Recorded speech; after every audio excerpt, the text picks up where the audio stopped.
Assalamualaikum dan selamat sejahtera murid-murid. Pada video kali ini, Cikgu Radin akan membawakan tajuk Kejuaraan Warga Malaysia. Jom belajar dengan Cikgu Radin. Objektif pembelajaran kita pada kali ini ialah pada akhir pembelajaran, cikgu hendak murid dapat menyenaraikan 4 kata ganda berentak dengan betul. Kemudian, membina 4 ayat dengan menggunakan kata ganda berentak yang sesuai.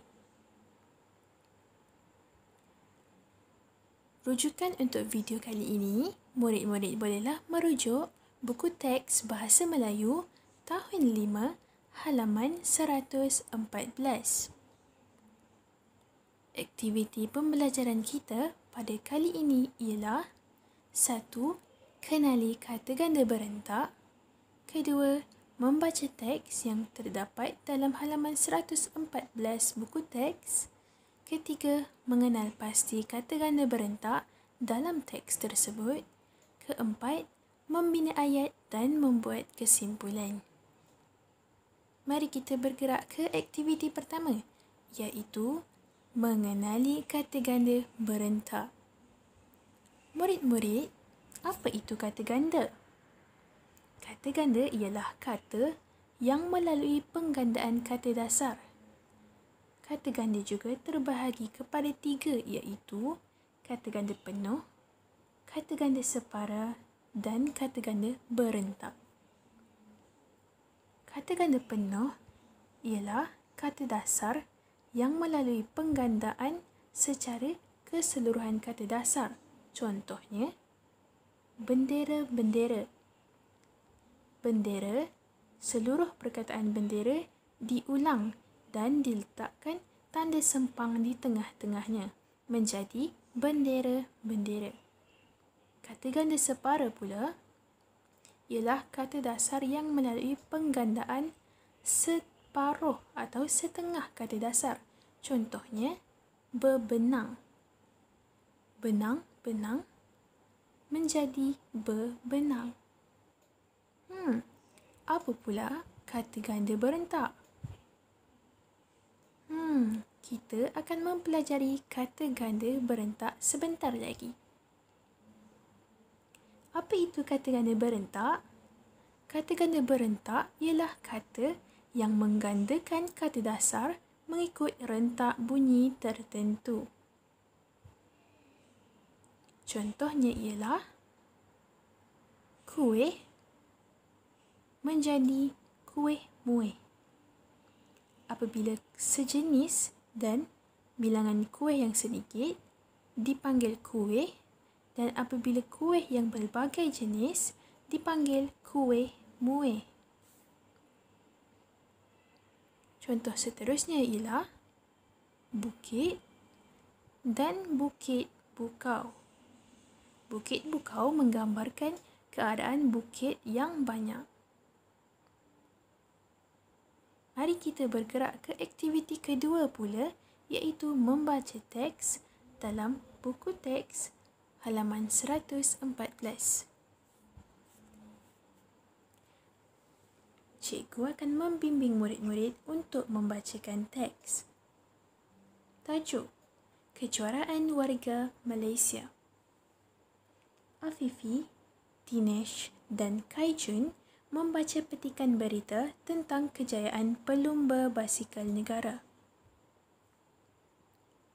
Sukan. Malaysia melahirkan seorang lagi pelumba basikal berbakat, iaitu Muhammad Nur Aiman Muhammad Zarif dalam siri Le Tour de Langkawi. Kejayaan rakan sepasukan Muhammad Harif Saleh sebelumnya telah memberi beliau motivasi.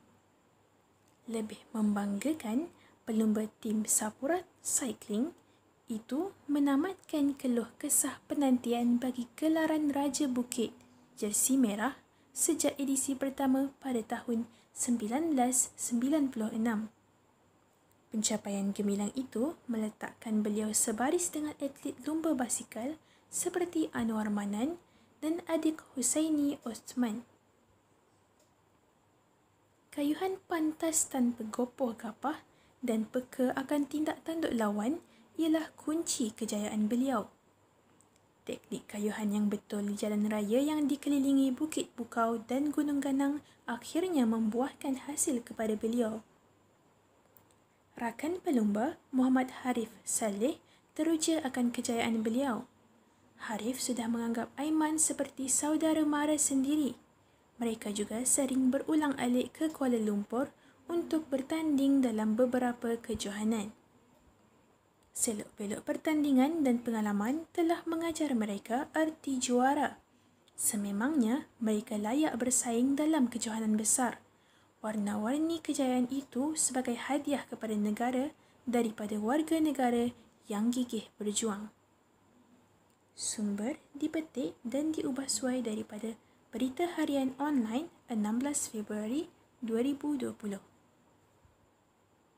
Baiklah murid-murid, tadi kita baru sahaja habis membaca teks mengenai kejuaraan warga Malaysia dalam acara pelumba berbasikal, iaitu Muhammad Nur Aiman Muhammad Sarif. Mari kita jalankan aktiviti seterusnya, iaitu mengenal pasti kata ganda berentak dalam teks yang kita baca tadi. Mari kita lihat perenggan demi perenggan. Perenggan pertama, agaknya tiada kata ganda berentak yang terdapat dalam perenggan pertama. Kita lihat pula dalam perenggan kedua, terdapat keluh kesah. Keluh kesah ialah kata ganda berentak.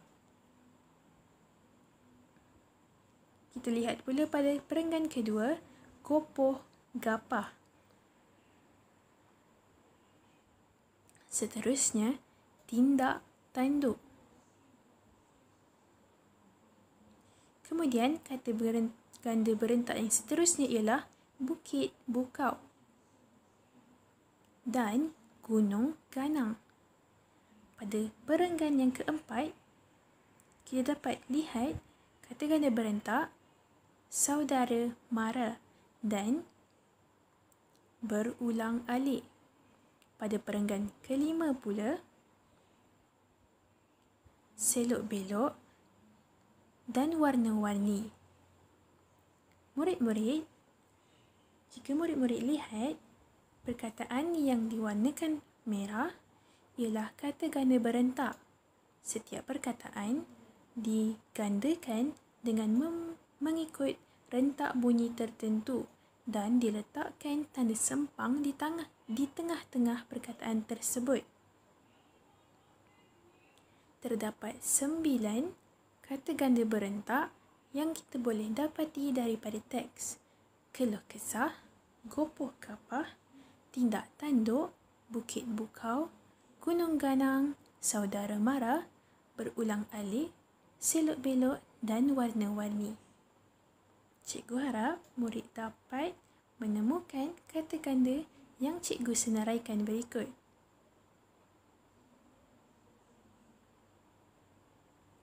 Kita jalani pula aktiviti keempat, iaitu membina ayat menggunakan kata ganda yang telah kita jumpai dalam teks tadi.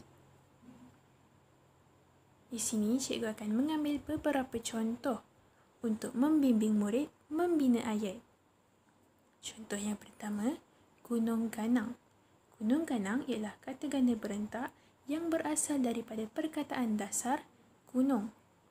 Gunung ganang menggambarkan gunung yang banyak atau melebihi daripada satu gunung.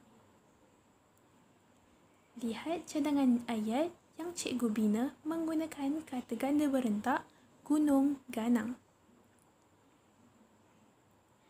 Afifi mengambil gambar pemandangan gunung ganang yang indah itu.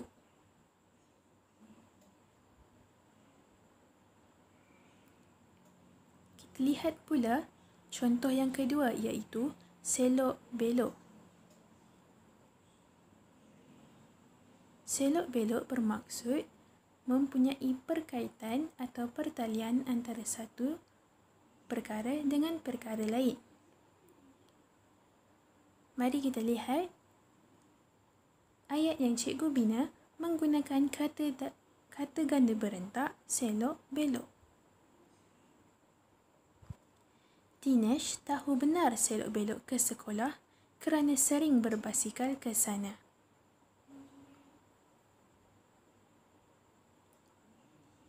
Baiklah, itu merupakan contoh yang cikgu sediakan untuk aktiviti membina ayat menggunakan kata ganda berentak yang kita jumpai dalam teks. Baiklah murid-murid, kita telah pun sampai pada penghujung video pembelajaran. Dalam video kali ini, kita boleh dapat pelbagai ilmu. Antaranya ialah menghargai kejayaan dan kesungguhan atlet negara untuk mengharumkan nama Malaysia dalam pelbagai acara sukan. Contohnya, acara lumba basikal. Selain itu, kita juga boleh belajar pembentukan kata ganda berentak dan cara membina ayat menggunakan kata ganda berentak. Sekian, itu sahaja pembelajaran kita pada kali ini. Terima kasih.